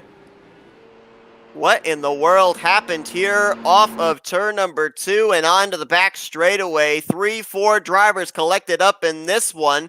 2 of which were running up inside of the top 5 as they were, and it starts with the 11 of Matt Wagner, who had just taken on tires. He's actually going to make some contact with, I believe, Henry Bennett. Yeah, that is. You're right. The 007. 3-wide situation with Bronson Stafford to his outside. Oh, man, he nearly saved it, too. Matt Wagner's done about his best a possible job. Everything else that happens after that, he's trying to save the car. You've got to remember that. Matt Wagner is trying to keep his race alive. He's not trying to hit any of these guys. He's just in a bad spot. There's nothing the guy can do. A car that he clipped, I believe, was the 7 of Gary Corley, who then gets sent up into the air by Mike Tellier, and then Jeff Hysong also enters into the vicinity. A lot of air caught by that 7 machine. Have a look at Jeff Corley on the crawl back to pit lane. He is full right-hand locked down. He's turning the wheel as hard as he can to the right. That is how bad his car wants to turn to the left. That is the pure definition of a crab. Right there. That is walking sideways. Yeah, big time suspension problems for him. As I believe he was able to take on a faster pair, but my goodness, let's go back and see. Actually, Gary Corley, I don't know if you just saw it there, but when he was coming to pit road, he bended into the pit lane entry wall.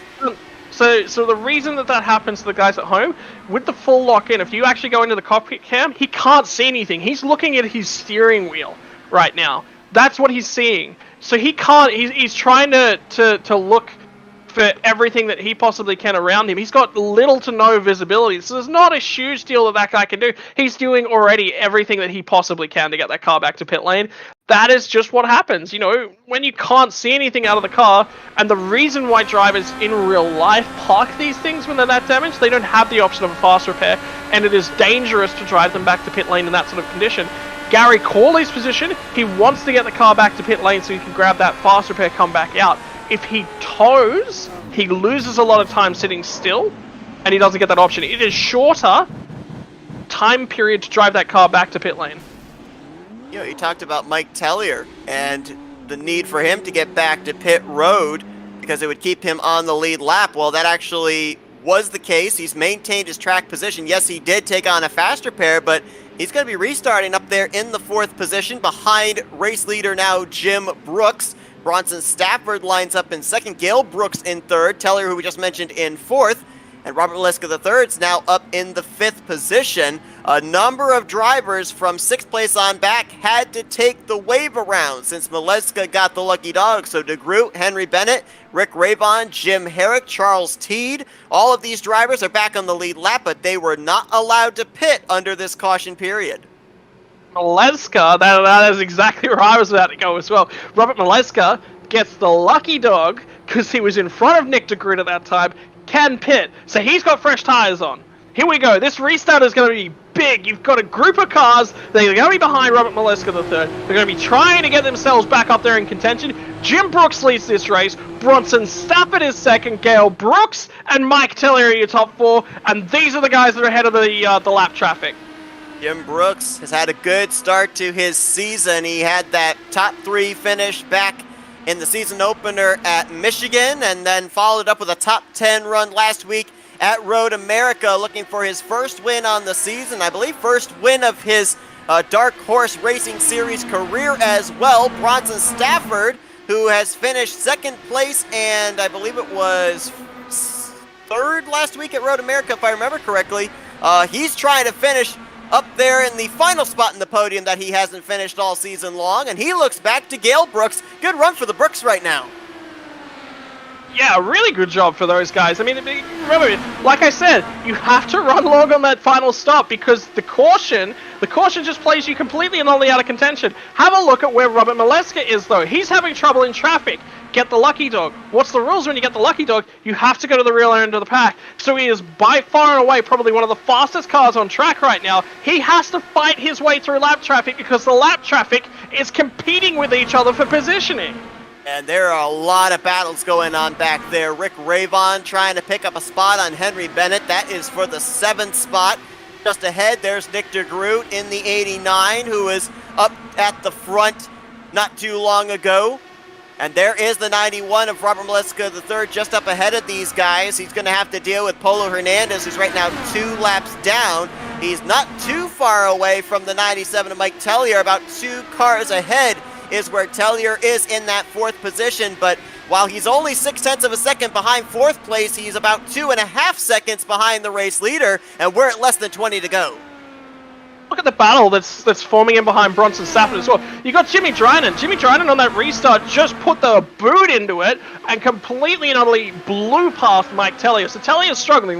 He's not having as clean a night as he necessarily wants. He's not getting the car to turn the way that he wants. Jim Brooks has bolted. Remember what I said about clear air out in front of this thing? That's so important. Now Bronson Stafford has clear air because he's burst through the arrow wake, the draft sort of pockets, and now all of a sudden Bronson Stafford's car starts to come alive, which means it's so much harder for Gale Brooks to get on by him. These are the first laps that Jim Brooks has led the entirety of this season so far, and who knows, he might lead the most important lap here today and finish that final magic mile here at New Hampshire Motor Speedway, as he is going to take and hit the line this time by for 15 laps to go. That battle for 2nd place continues on. We've now got a battle for 4th going on behind them. Mike Tellier looks back behind, and here comes Robert Maleska III to the inside. I think he looks behind, and here comes Robert Maleska. I think as he looks to the left-hand side mirror, and he sees Robert Maleska sending it down the inside, and I think this pass will get done right here. And it will indeed. Looks like Maleska's going to clear him before they even get to the center of the corner. Now that's the 15 of Kobe Moore down the inside. He is the first car 1 lap down. He'd love to see a caution right now so he could get back on the lead lap as these laps continue to dwindle down towards the end of this race. Jim Brooks, though, 2.3 seconds back to Bronson Stafford. You know, the last thing he wants to see is a caution flag. Yeah, because all of a sudden, all that work that he's done, it brings Robert Maleska so much closer, so much further back up into play. So he wants to see this run green. He's done a great job on this restart. He's ticked every box that he needs to tick. And all of a sudden, I think Maleska's nearly on the rear bumper of Gale Brooks and Bronson Stafford here as well. And he's also going to run the tire tracks of the lap machine of Jimmy Dryden, so that's going to be really tight there from 2nd back to 4th. Looks like Drynen's going to bow out of that graciously and leave those three to battle for the runner-up spot. This again taking place 3 seconds behind the race leader, and we can't say that this is a gimme win to Jim Brooks, because if you look back in qualifying, he qualified his way up in the 7th position. He was actually at the top of the board at one point during the qualifying session, so he's definitely got speed in that machine, and he's showing it off here late. Well, you can't say it's a gimme win anyway, because Jim Brooks had to play the strategy card, and he's played it perfectly. This isn't the first time, in terms of strategy, he's been towards the front of the field. Here comes Robert Maleska, though. He's going to try it at the inside of Gale Brooks for 3rd. Might try and look for a 2 for 1. Yeah, here, trying to go 4th to 2nd. Oh, but he's not able to clear either one of them here. Can't get up to that high side, so we'll see if maybe Stafford can hold him off. Not quite. Ooh, that's close. I think Maleska tried to self-clear himself off of turn 2. They almost made contact at the 91 and 61, but Maleska now moves to the runner-up spot. He's got 10 laps to work with to close down 3.3 seconds between himself and Jim Brooks. Yeah, all of a sudden, Jim Brooks is going to be looking in that rearview mirror and saying, uh-oh, Matt Wagner's still out there crawling around without a rear wing. I was about to say, is Matt Wagner driven his way through the field? No, he's going backwards. Wagner's going to pull off to the side here. Yeah, Matt Wagner, actually, surprisingly enough, did not take on a fast repair. I'm not certain that... He may have accidentally taken one earlier in the evening. So, yeah. For those of you who don't know, the fast repair, within your pit stop window, the fast repair is automatically ticked. And if you have any sort of liquor damage, whether that be floor damage that you can't see, that's something that's not affecting your overall pace of the car, you come down pit road and that thing is automatically ticked, it'll take it. So I don't think he's got any choice. Well, unless it's a glitch on my end, it says he still has a fast repair to use. So What? I'm not really certain why he wouldn't have used it back under last caution. But there's the yellow. It's for Wagner. You gotta wonder if with no rear wing, if maybe that thing snapped on him off of turn 4. Well, actually, you know what? I don't think he's necessarily aware that he was missing a rear wing.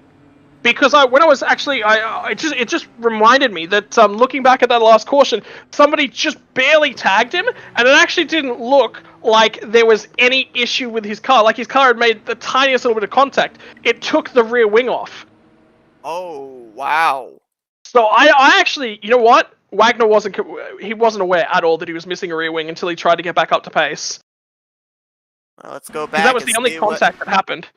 Let's go back and see what happened. And let's see if we can actually pinpoint what you're talking about there with that contact that took the rear wing away, and then we'll look at his spin off of turn 4. Yeah, so it's the last caution. Not the one we've just had for Wagner, the one before. See if we can find that here. And boy, this yellow flag, this is not good for Jim Brooks. It looks like it could be very good for Robert Maleska III. Oh, we're going to have ourselves a bit of a shootout here, I think, too. I think we will actually, at least for the time being, be able to finish this race in regulation. And still trying to find that point that you were talking about where... it'll be lap 123. Lap 123 going into turn 1 and 2. Yeah, so that was the contact between himself and Henry Bennett that we saw earlier. And he gets that... Here's what I don't understand, though, is he backs it into the outside wall.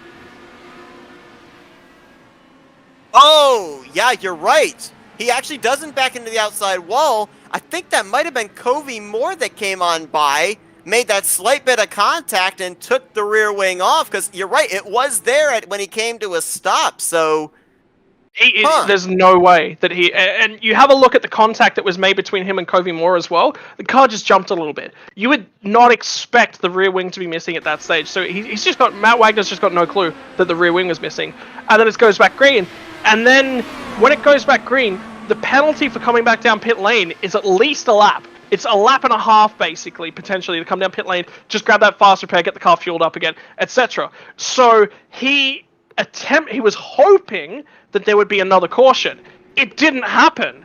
And then after that point, he's losing more and more time. He got to a point where he either had to come down or something was going to happen, and unfortunately something that happened first. So it's unlucky. It's really, really unlucky. I'll tell you what, I mean, what a way to start out this season. We had the fuel strategy race back in the season opener at Michigan. We had some pit strategy kind of play out at Road America, but a dominating performance by Henry Bennett. And now we're setting up for a late race restart here at New Hampshire Motor Speedway, a track that these drivers have not been to on the Dark Horse Racing Series schedule. You know the best part? Jim Brooks is leading. We're going to have... What are we? We're going to cross the line this time by to start lap 148. So we're going to have 3 laps to go. So it'll be 2 laps to go. It is not easy to overtake. Maleska seems to be the only one that's being able to make those moves. Bronson Stafford's in P3. That has championship implications. Henry Bennett is currently our championship leader. He's in P5. Maleska's burning fuel. Maleska just put the clutch in and put the foot to the floor. He's burning extra fuel off. He's got excess fuel on board that he doesn't want. And we've got the lights out. So we will go back green flag racing. It will be an in regulation green-white checker here at New Hampshire Motor Speedway. Jim Brooks trying to pick up his first win of his Dark Horse Racing Series career. Maleska the third behind him. He's looking for his 11th career win after being a 10-time winner in his championship season last year. Bronson Stafford looking for his 3rd straight top 5 finish. Gail Brooks looking for his second top 5 in 3 races. And Henry Bennett trying to go for back-to-back victories. Here we go. 2 laps to go. 2 miles to go. They stack up there from 4th place on back as Jim Brooks gets away for the time being. Here comes Maleska, though, with a big run into 1. Keep your eyes on it. There's a little bit of a conversation further back that somebody went and then somebody else didn't, and then that's what caused the check-up. Contact! Maleska's gonna spin Jim Brooks in 3 and 4. Caution is gonna fly. Oh, and he gets hit hard by, I believe that's the 0-1 of Polo Hernandez.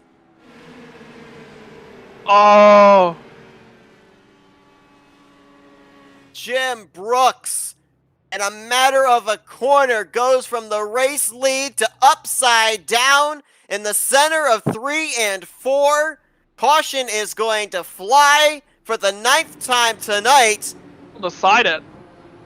And this is going to be interesting to see what the call's going to be. We'll be looking back at numerous camera angles here, but you have to wonder who is the fault for the wreck going to be on, because this kind of reminds me of some of the other incidents we had earlier on tonight with drivers arguing over the same amount of space. It could be that old question of who came up, who came down, did they do it at the same time? This could be an unofficial win right now for Robert Maleska III, depending on the fallout from that last incident. How do you call that one? I don't know. I honestly don't know. It's tough because the same criticism that was leveled at towards me for the way that I reviewed that incident between Bronson Stafford and I forget who it was that was on the underside of him at that point. It's nearly identical to that one, except it's a lane further down. Like Jim Brooks, he's got a block, right? It's a, would you block for this win? 100% you'd block for this win. You would 100% try and, compromise your competitor. I don't think. Question I have is, was that a block? No, it's not. It's not. Yeah, usually a block is blatant. That just looked like the entry he wanted to take into the corner. So there's 2 things to consider here. It's not a block. Now, why doesn't he block? He's blocked far enough, and he realizes that Maleska's going to run, but at the same time, he wants to compromise Maleska's corner entry whilst ensuring that he gets the best corner entry he possibly can. That's why he's going back to the high side. He wants to run as much of a natural racing line as he can, because it means that he maintains his momentum. It means that Robert Maleska won't be able to clear him on the mid corner. Now, you move into the mid corner. All of a sudden, Jim Brooks is trying to take the racing line, and Maleska, as he's entitled to try and make the overtake. Now, in my mind, there's two different sets of rules. Again, this is how I race. Don't take this as this is a race control style of thing. But generally, when there's a car and they get their nose underneath you on an oval, they're entitled to that lower line. It doesn't matter how far along they are. You, as the car that's on the outside, you're always going to get yourself turned in that scenario. It's a tough one to call, because if you look at it, in essence, Maleska holds his line. However, Jim is attempting to take the racing line, right? He's coming down, but he comes down so far, and Maleska's there. Like, it's one of those incidents where there is definitely blame on both drivers. And we are getting the official word that Robert Maleska III is the winner of tonight's race here at New Hampshire. So he will pick up his second win in the first 3 races. We're going to keep taking a couple of camera angles here at that last incident between the then race leader Jim Brooks and then second place Robert Maleska III. Poor Polo Hernandez, second incident he's been involved in where he flipped. He flipped on the front straightaway earlier on, and then he flipped up into the catch fence over near the entrance of turn number 4. So certainly not the evening he was looking for after his runner-up finish last week at Road America. And the more that I look at this, I don't think that it was a block. I definitely agree. I don't think it was a block. But as I look at it more and more with these angles, especially when I looked at it from the aerial view, it does look like Maleska held the line from entry into the center completely. Brooks kind of entered in high and came down maybe a groove and a half down into the lane that Maleska was running. So it's kind of almost like, not necessarily a block, but almost like a pinch. Which is fine. Like, all that's fine. And the issue, so what you have to deal with in terms of these ones is, would the cars have made contact? Yeah, they definitely have made contact there. What would the end result of that be? They're so close together, they're going to make contact no matter what happens. I'm trying to get myself a really good angle to show exactly where they are.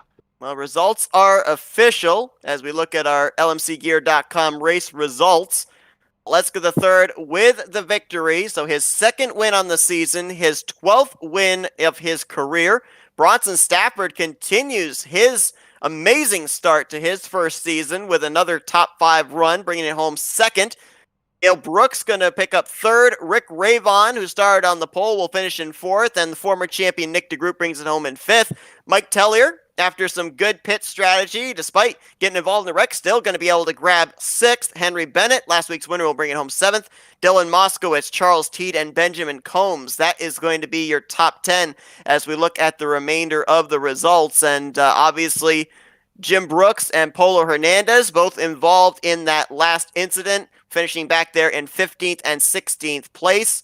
Matt Wagner, who brought out that last caution, he actually finished this race in the garage area in 18th. So we talked about last week, a lot of drivers after Road America gaining numerous spots in the point standings. The fallout from this race, I think, heading into Chicagoland, is going to be talking about the number of positions lost by a lot of our top contenders. Potentially, Robert Maleska, though, back to victory lane. He's going to pick himself up a whole swag of points. So whether or not all of a sudden he puts himself to the top of the standings, like, that's an interesting thing to consider. He's back to his winning ways. Like, it's so difficult. It is so difficult. It certainly was an exciting finish here at New Hampshire Motor Speedway. Whether we had that race restart or if we had maybe tried to see this thing finish under the green flag, but Robert Maleska III is going to be the first multi-time winner on the season. We'll be talking with him momentarily, but we're also going to talk with our other podium finishers, and first time that Gale Brooks will finish on the podium here this season. Let's talk with him now. Hey Gale, it's Scott and Seth up here in the FRM booth. You got us? Hey guys, how's it going? Going good. Well, man, first off, congratulations on your first podium finish of the season.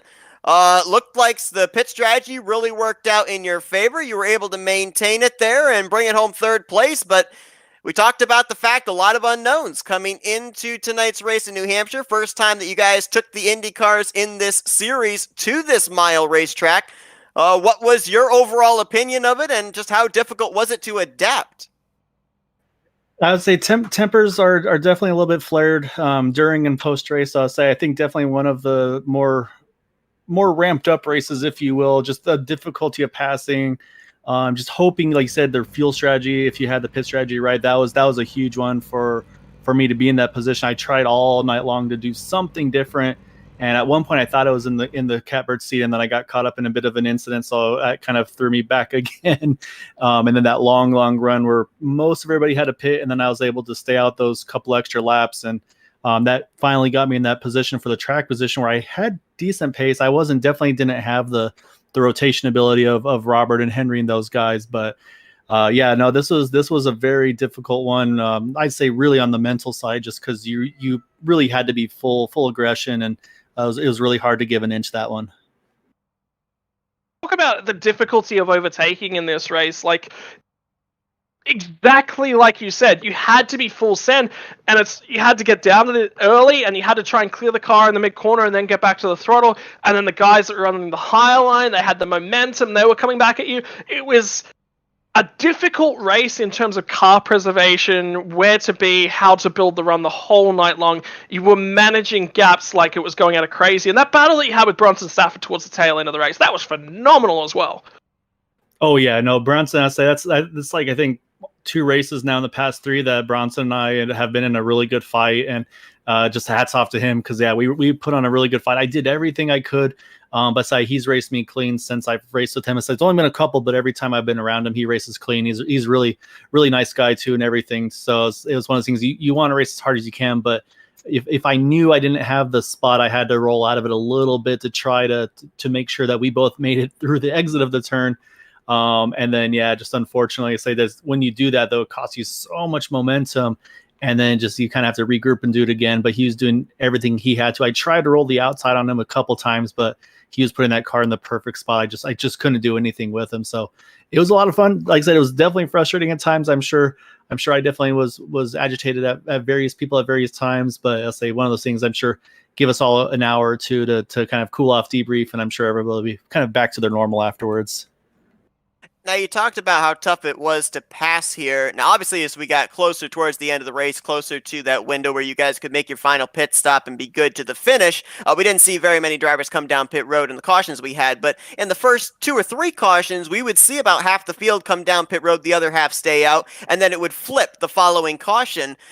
What was the strategy called there? Was it basically trying to just make sure that you had the fuel to get to the target lap? Was there something to be gained with getting fresh tires, because obviously you're losing out on track position and putting yourself back in trouble?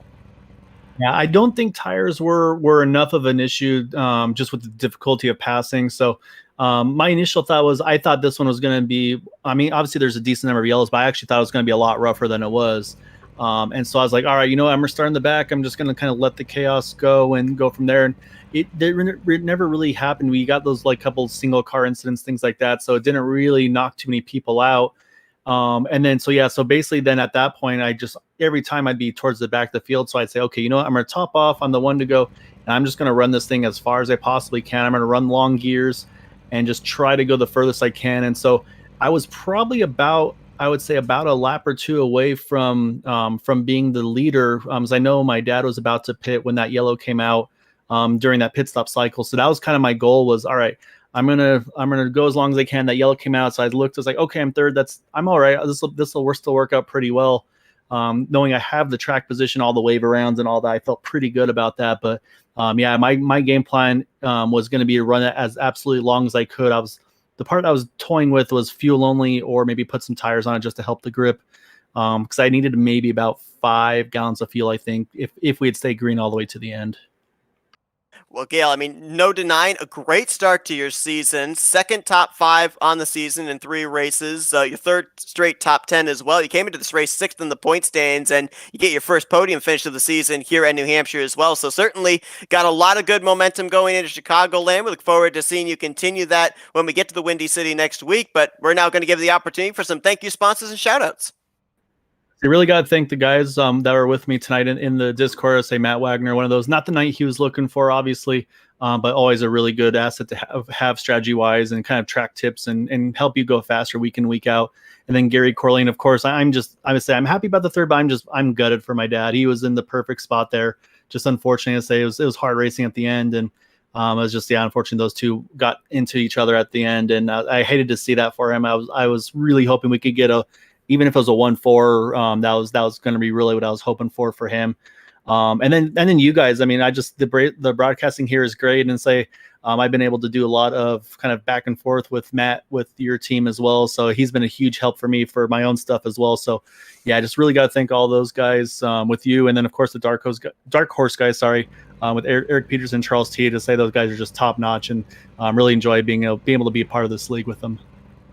Well, Gail Brooks brings it home P3 here tonight at New Hampshire Motor Speedway. Best finish of the season, and more than likely will be up inside the top 5 in the points heading into next week at Chicagoland. Congratulations, Gail. Go enjoy your good finish. You guys appreciate everything you do. Let's see if we can now get our second place finisher here tonight. Second runner-up finish for Bronson Stafford this season. Hey, Bronson, Scott and Seth up here in the FRM booth. You got us? Yeah, I got you. Man, first full-time season here for the Dark Horse Racing Series, and 3 straight top 5s to start out the year.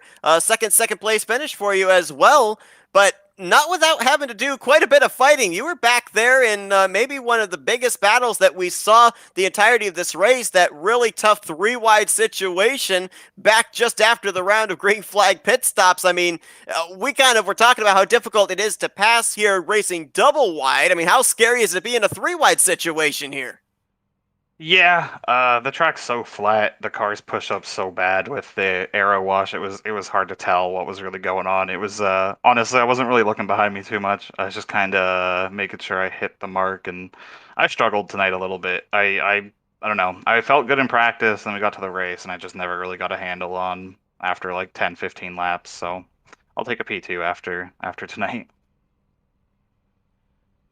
Bronson, obviously a little bit of race review to do out of that one. I mean, a lot of the time it was coming down from the high line, get it all the way down to the bottom line. The racing line was a little bit all over the track. Racing people was incredibly difficult, especially trying to clear and get those passes done. I mean, how are the arms feeling? How are you feeling at the end of that race? Because it feels like it was a hard one.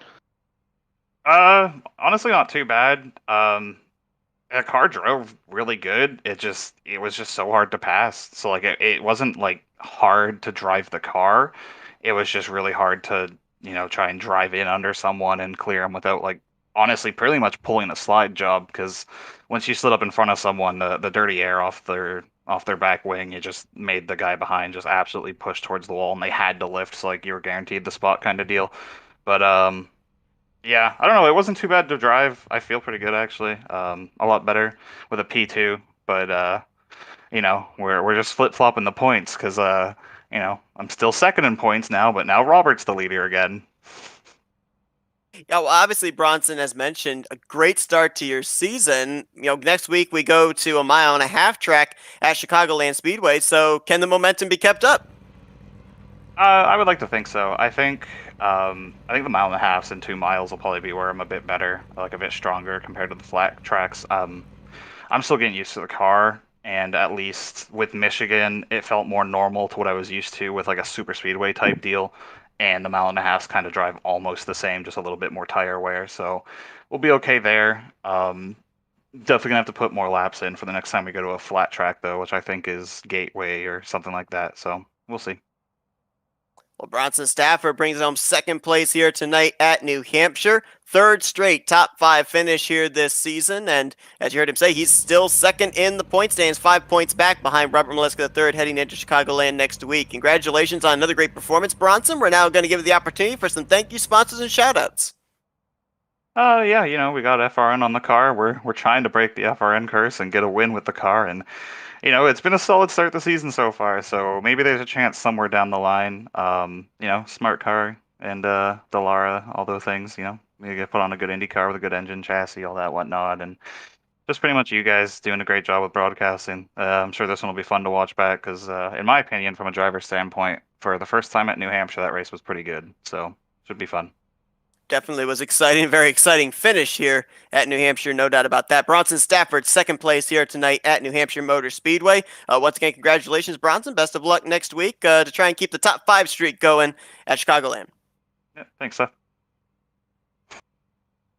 And another driver that's looking to continue a streak of championships, and boy, he's got himself quite a start to be able to do that. Second win in 3 races here to start out the season. That's Robert Maleska III, our winner here tonight. Hey, Robert, Scott and Seth up here in the FRM booth. You got us? Yeah, I got you guys. Well, man, I'll tell you what, took you about 80 laps to get up there to the front of the field. Then we saw you try and run down the race leader there in the final 15 laps. How much of a sigh of relief were you breathing when you saw that late race yellow come out and evaporate the 3 seconds that Brooks had over you? Yeah, honestly, to me, all that matters is I feel really bad for Jim. I didn't want it to go like that. I try to give him as much room as possible because I thought he faked high. Or he was, breaking the draft down to back, and then it went high, so I thought he was going to commit high, since that was the dominant lane all race. So I was just going to take the bottom and wasn't going to try and slide him because I was pretty content with either first or second. But it just, it's a shame it ended like that because he deserved much better. Yeah, look, I mean, it's difficult on that last restart. I mean, talk to us through your mindset coming to the green. There's 2 laps to go. It's difficult to make a pass here, but you've been doing it successfully all night. What's the goal on that final green? Yeah, so going into it, stay close going into turn 1. He kind of cut, at least from my memory, I think he cut a little low into turn 1, which gave me a bit of a run off 3 or off 2. So I had a run going in. And then, when I saw him, fake high there, or go high, fake or break the draft, fake low, go high. And then I was just going to turn down, under him like normal, but, unfortunately we had contact. We saw you, for the most part, really making a lot of your passes on the inside line. We were observing other drivers like Rick Ravon, Nick DeGroot. They were actually making their passes on the top side. Did at any point you decide to maybe try that top line, or were you pretty much committed to how your car handled down there on that inside line to make your forward progress? Yeah, I was pretty committed on the bottom. I could wrap the bottom pretty well and not really slide up until corner exit. The top was dominant the whole race, but with everyone running up there, I felt like it was better to at least work the bottom and try to get by people. Now, obviously, as we talked about the fact this is the first time that New Hampshire appeared on the schedule, and we talked about how last year, 10 victories, you won the championship, but coming in here tonight at a track that pretty much nobody has run here under the Dark Horse banner, did you feel like it was like a level playing field, and so you had something to prove here tonight, trying to defend that championship? Yeah, kind of. Historically, I'm not the biggest fan of flat tracks. They're usually one groove, like Milwaukee. But luckily, I got some good luck there with the cautions and the strategy, and not having a caution when I was under, or when we were doing green flag pit stops. So that worked to my favor a ton. Well, Robert, a great start to your season here as you look to be a back-to-back champion in the Dark Horse Racing Series. Second win in 3 races, and you jump back to the top of the point stands as well, heading into Chicagoland. So congratulations on that. We're now going to turn the microphone over to you, let you do some victory thank you sponsors and shout-outs. Yeah, thanks to Jeff and Dylan being great teammates all season long, and Troy Lee Designs for sponsoring the series. It's great to have them on board. Robert Maleska III, he celebrates in Victory Lane here tonight at New Hampshire Motor Speedway. Becomes the first multi-time winner here in Season 4 of the Dark Horse Racing Series. Congratulations, Robert. We look forward to seeing if he can make it 3 for 4 next week in the Windy City. Yep, thanks, guys. Have a good one. Well, we talked about it pretty much the entirety of this race. First time that New Hampshire appears on the schedule here for the Dark Horse Racing Series. I'll tell you what, we did have 9 cautions during the course of this race, but whether this thing finished with that long green flag run to the end or we ended up having that late race restart, I think New Hampshire definitely delivered in terms of exciting racing and an exciting finish. Yeah, I mean, it comes down to what the drivers think at the end of the day, doesn't it? And like a lot of them said, there was a second groove there, kind of, but you had to send it, you had to force it, which made the drivers think about how they were building their pass. It wasn't easy, it was definitely an interesting race. I was expecting a lot more cautions, a lot more cars to just get caught up, and it didn't happen, which is all power to the drivers. They created good racing for by and large, the majority of the race. And I want to say a big shout out to guys like Paulo Hernandez, Jimmy Dryden, who were there at the tail end of that second to last green flag run. They recognized that there were multiple drivers who were fighting each other for lead lap positions, and they got out of the way. They didn't force it. They recognize their race scenario. Sometimes it's very, very difficult to do that, especially if you're racing for positions, but they recognize that they weren't on the lead lap, they were fighting for the minors, and they wanted to let the lead lap battle happen. And ultimately, all around, a really good job by just about every driver in the field tonight. Some unlucky, but, that's racing at the end of the day. Top 5 in the point stands has had a little bit of a facelift since the start of the race to the conclusion of the race. Maleska the third back up to the top of the standings. Bronson Stafford 5 points back in second. Henry Bennett drops from the points lead to third, 11 points out. Rick Ravon holds fourth, and Gail Brooks moves up a spot to the fifth position. But just real quickly to touch on as well, I mean, a mile in length, so a lot of people with the way that the racing is, doesn't matter if it's an Indy car or if it's a stock car, they will consider the type of racing we have at New Hampshire very similar to short track racing. And we heard from Gail Brooks some hurt feelings after this race. So obviously they've got a week to be able to think about it, be able to go back and review everything that took place. But obviously you don't really hear about payback in Indy cars, but do we see any fallout from this race later on? Because we know we're going to some other short tracks later on the schedule. I wouldn't. I was just thinking of the driver chat immediately after that. I don't think there'll be payback. Jim Brooks has definitely got a right to be annoyed with the way things that unfolded there at the back end of the race. But he's a part of that, and he's also got to recognize that he come down a long way in the corner as well, which also made the accident happen. Yeah, Maleska sent it down there on the inside, but Jim didn't have to come all the way down as far as he did. He could have run a little bit of a higher line. His momentum would have been a little bit different, but at the end of the day, you've got to make sure there's enough of a gap between you. So that you can both continue on your race. So he's definitely got to make sure that he takes his part out of that, and he's aware of what happened and how he can improve as a driver. But he's got to come back all power to him. Jim Brooks he's not had the best season so far, but there's been some flashes of brilliance, and he didn't make it easy for Robert to come down there and try and overtake him. He made it difficult, and ultimately neither driver was happy with the way that unfolded. Neither driver wanted the race to finish that way. Robert wanted to race him outright for that position. You could tell that in the way that both drivers were talking to each other at the race. I don't think there's anything in it, Seth. Well, there were a lot of storylines coming into this debut race for New Hampshire on the schedule, and a lot of storylines leaving it, heading to Chicagoland next week. But the man of the night is Robert Maleska III, the defending champ, goes to victory lane for the second time this season in Season 4 of the Dark Horse Racing Series. We're going to be heading to Chicagoland next week. Scott and I will be here on hand at FRN to call that race. The green flag will be flying at 8 p.m. Eastern Standard Time. Hope you guys join us for that. But crazy one here tonight at the slippery track of New Hampshire. Scott, appreciate you joining me in the booth for this one.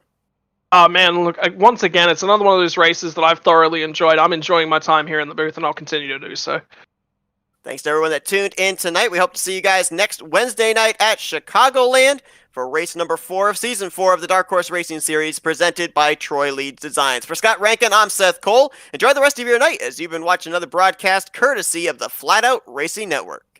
This broadcast is the copyrighted work of Flat Out Racing Network and may not be rebroadcast, retranslated, or used in any form without the express written consent of Flat Out Racing Network and iRacing.com Motorsports Simulations. Flat Out Racing Network would like to thank you for your support, and we hope you enjoyed tonight's broadcast.